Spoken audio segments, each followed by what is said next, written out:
Adventures in Mortuary Archaeology and Commemoration. It's Archaeodeath.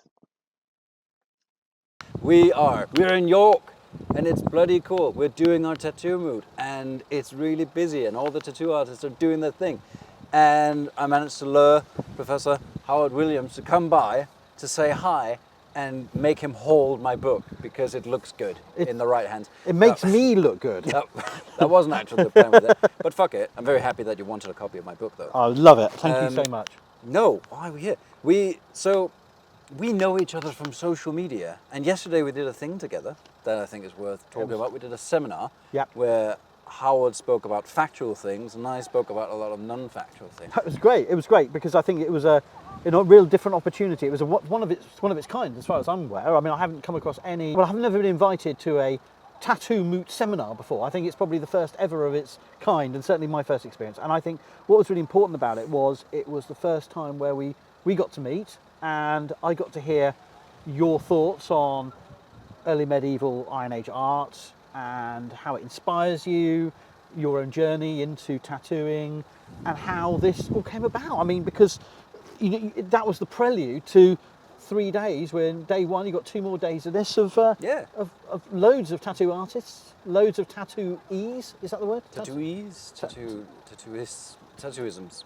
People who are being tattooed. Yes. Yeah. Clients. Clients. That's the word I was looking. And it's a really, and it's the Jorvik Viking Festival is a big event. It's a long-running event, but this is a new dimension, isn't it? And it is, and we've been really well received by the Jorvik Centre and the museum and everything. They really like what we're doing, which is really cool.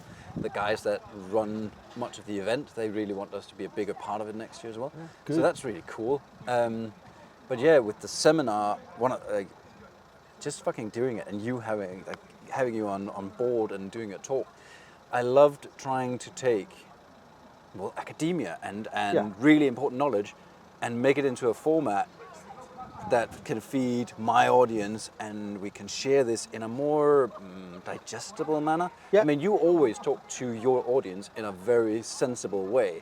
I never feel spoken down to by your social media channel, which is lovely, because I see a lot of other people who are, they're wearing that funny hat, hat of academia. Oh, the hat of no, I thought you meant other kinds of hats. No. The hat of academia. I know what you mean. Yeah, it was a fictive hat. Yeah, the fictive hat of academia. And I feel like they're always kind of just talking a little bit down. It can be insufferable, yeah. Yeah, and doing this event and doing the talk and doing this, it's about bringing it down to a level where it's comprehensible. Actually, I'm trying to lift tattooing a little bit upwards. Yeah. Add some video of the inside of the planches, the posters, by sharing information and knowledge about historical tattooing to anyone that comes here, because people don't know shit about it, and there's so much to know. And I think it's important that academics are aware and engage and involve different forms of public. And one kind of public are the tattooists and the clients and the enthusiasm to create new, engaging, exciting designs that relate to their personality, relate to the past, but are not some attempt to mimic some kind of bygone age. This isn't you make very clear in your content, and I try to impart that in my content, that we shouldn't be trying to sort of we're not trying to jump back in time. We're not fucking Vikings, that's your phrase. We're not trying to do that, because that leads into all manner of crazy territory of ideas that get misused. But that's not saying this is an important area where there's enthusiasm, a public enthusiasm for engagement, and whether it's visiting archaeological sites, whether it's getting a tattoo, whether it's reading a book, these all intersect. They're all part of the ways in which we today are connecting to the past and recreating those pasts. And I think that's something that academics shouldn't be snobby about. Academics shouldn't be reluctant to engage different audiences with. I do lots of public talks to archaeological societies, historical societies.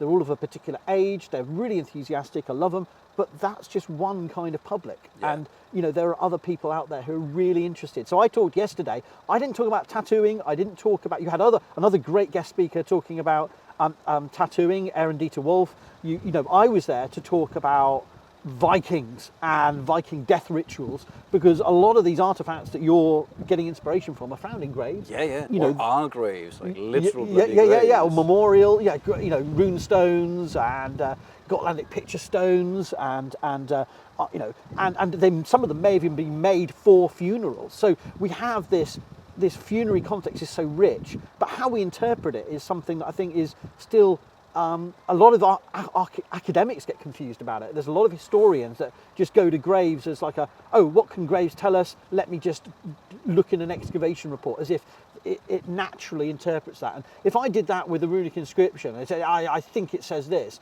people would laugh me out of town, but people do it with the burial evidence without any theory, any method of understanding how we interpret those sources.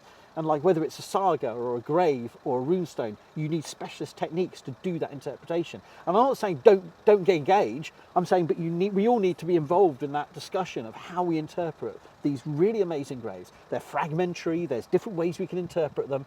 And I'm trying to say, here's some of the ways I've interpreted them. But I'm not the only arbiter of interpretation. There's other ways we can look at these graves.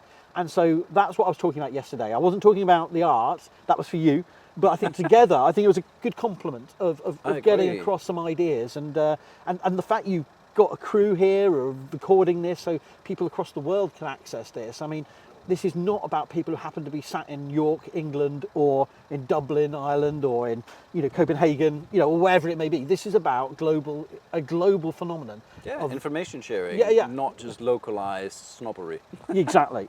So I was just really excited to be invited, to be there, and regardless of the merits of my talk, I think this is something more academics need to be doing, and for the next generation of academics to see that doing public archaeology is not simply about one appearance on TV every 5 years, or rocking up at a local village hall to talk to some pensioners about their local field. Yeah. In a trade where if that trade is to survive and keep getting funding, you need to talk to the new generations and I mean, cross-pollinating with the tattoo world, for example. It's some crooked kind of creatures that, I mean, having that row of tattoo artists sitting there listening to a professor in archaeology, that was fucking cool. That made me really happy to see. And I as much as I think a lot of academics need to come down a level and talk to people on a more logical scale or digestible scale, I think a lot of normal people need to not turn their nose at academics and the knowledge that you hold.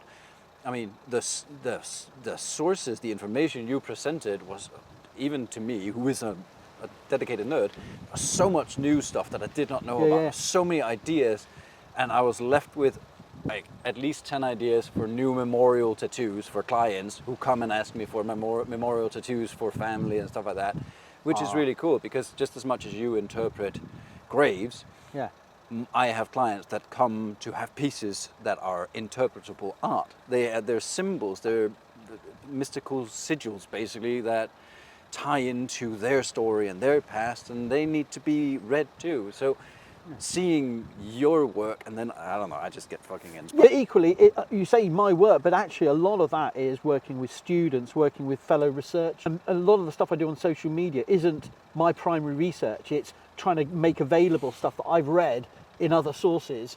And so, it's all about collaboration. So I rely on so many other scholars, some of them who were writing 50 years ago, some of them are writing literally last month, to do what I do. And I have a community that are not full of academics, but people who really care about this stuff, who may have done a degree once in a parallel subject, who may have just gone to a local museum and love it. And likewise, you're talking about imparting that information to a next generation of tattooists and sharing your enthusiasm. And as you say, people are sharing their tattoos when they walk around, when they're talking to other people. Yeah. It's all different ways in which this knowledge is being shared. I lost track. We talked a little bit earlier about the naivety of a lot of the people that we encounter in our lives. I get some strange emails. Yeah. People who think they're descendants of Thor and stuff like that. It's always fun. Yeah. But also we talked about seeing people talk about things. You mentioned an encounter in the Hagia Sophia with naive American tourists and stuff like that. And I think, however many bad things I have to say about social media, one, that's where I met you. Yeah. So there's something good that came out of that. But also, it's such a great tool to teach people. Just one of the things I have an issue with is there's so much wrong stuff being taught, misunderstandings, misinterpretations, stuff like that. There's room for interpretation, but not misinterpretation in my book. No, and I've done videos where I've given partial or inaccurate representations myself, and I have a very informed audience, hungry for knowledge, but also happy to chip in with observations. I know that I have people who don't do their own content, but who are literally experts in everything. I know I've diagnosed them from their comments. I know I've got professors of Polynesian archaeology in my comment section. I know I've got experts in Viking history in my comment section, but they won't do. But they're adding in points, going, "Hang on, Howard, what about this?" And I go, "Oh yeah, yeah. Here's another video," and you could build on it, and I could correct myself. So it's not about getting everything right all the time, and it's not always knowing everything. It's about trying to work out where people are coming from. And some of the most ridiculous comments I get and the most ridiculous questions I get often lead to some of the best video responses, where I can actually go, "Oh, this is a misunderstanding, no disrespect to this person," or sometimes if it's a vile comment, in the most deliberate, I have complete disrespect for this commenter, but in whatever the kind of comment it is, I can then use that as a teachable moment. I can then use that to share fuel, on, isn't it? And it's not always. Sometimes I get tired and bored, and your morale flags when you're getting so much nonsense. But I don't know what everyone else knows, and some things are common knowledge. But I can update that and say, well, that was common knowledge, now we know this. And in other cases, it's about, this is a complete myth now, and we used to think it was everything. And other times, it's I can confirm that 50 years ago we thought this, and actually still that's the consensus. We're still in that. That's what we think is going on. And so whatever it's about, it's a good medium. Most people are there and understand and respect. There's some bad faith behaviours, there's some weirdos and there's extremists, but most people get the message. And I feel I trust my internet audience more than I trust the academy, actually, in terms of some of the ridiculous behaviours I experience within academic circles. One person asked me recently at a conference when I talked about my social media, they said, "How do you deal with so many weirdos online?" I said, well, there are a few, but frankly, I trust the general public more than I trust the academics. There's pretty strange behaviours in academia. So for me, it's not all positive, but it is mainly positive. And meeting new people from different backgrounds who are incredibly passionate, incredibly knowledgeable, such as yourself, who have that in-depth, who are producing freaking new pieces of work, drawing on the ancient art, creating new styles. It's absolutely just... This is not meant to be dead. It's not meant to be dead art. No, it never was. No. I think it's really funny that you just sound almost slightly surprised that within the halls of academia, halls packed with people who are super focused, super nerdy on tiny subjects, that you get strange behavior. I could have told you that was going to happen. No, yeah. But on the note of strange behavior, I want to touch on this because it's one of our common pet peeves. We exist within a field of knowledge, Vikings, you're not a fucking Viking, where there's idiots, where there is extremism, that we both meet that a lot. We're both very, very vocal and speak out about it, against it, a hell of a lot.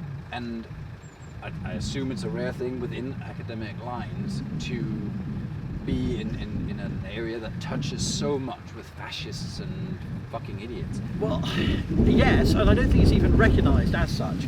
I think that's the problem. One of the big problems is that Vikings has long been seen as, yes, there is the 1930s and 1940s misuse, and that's paraded as, and naughty people did bad things with these ideas. But then there's NASA using Viking for the Mars explorers, there's pop culture, there's Marvel, that's all fun and fluffy, and positive. And for me, yes, there is a lot of positive, and there's a lot of, lots of points of engagement with the academic world and culture, but a lot of it is still infested with these ideas. And I think when people talk about pseudo-archaeology and pseudo-history and pseudo-science, they tend to be reducing it down to the most extreme, ridiculous fantasies of ancient aliens and ancient apocalypse type scenarios, which are problems. But it's actually in the early historic period, the early Middle Ages, or the late Antique, the end of Rome, which obsesses some people, and then what comes after Rome, where we see some of the worst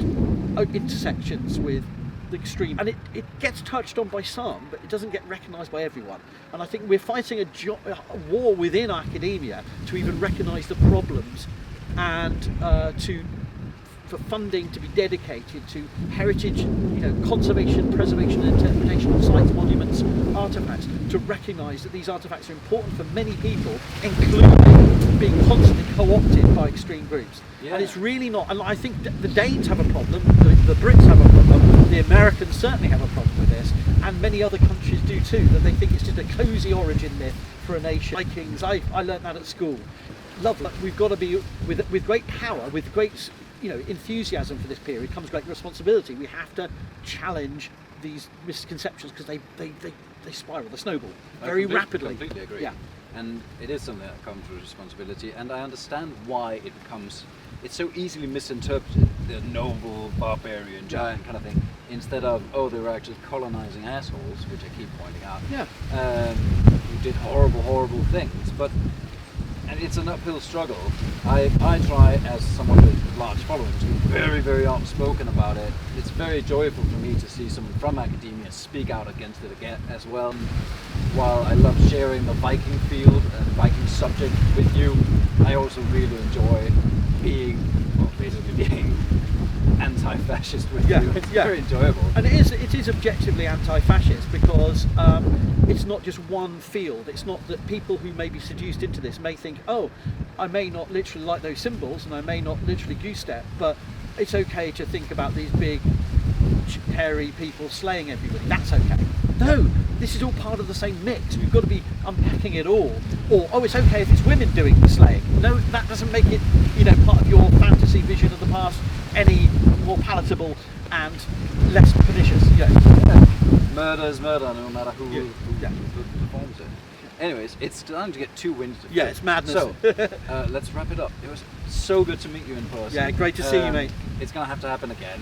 Yes. You should definitely come up to the northeast. I'd love to. We've got some amazing sites up there. I'd love to. Maybe we should meet in Durham. Durham Cathedral has some great hogback stones. I'd love to. They scrutinise me every time I get too close to them. They watch me like photograph. No, not allowed to photograph, not allowed to touch. Yeah, but those hogbacks are cool. We should go and look at those. Let's do that. Yeah, let's do it. Great to see you, mate. You too. Follow Archaeodeath on YouTube, TikTok, WordPress, and a host of other social media.